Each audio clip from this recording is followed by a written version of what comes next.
सत्याना बंगला से खबर शामिल करते हैं। हमारे divisional bureau chief Tahseen Haider की रिपोर्ट के मुताबिक city police officer Sahibzada Bilal Umar SP Jaranwala Ziaul Haq की खसूसी हिदायत पर एसएचओ थाना जाहिद महमूद की अपनी टीम के हमरा कार्रवाई करते हुए 2 रुकनी डकैती गैंग को गिरफ्तार कर लिया।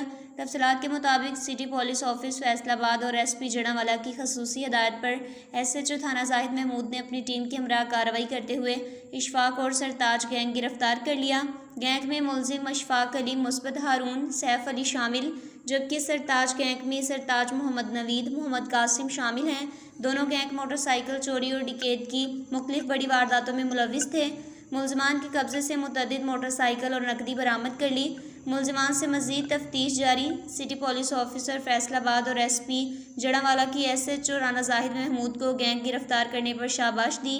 एसएचओ राना जाहिद महमूद ने मीडिया से गुफ्तगू करते हुए कहा कि सत्याना बंगला और गिरदोनवाब में चोरी डकैती की वारदातों में नुमायां कमी आई है।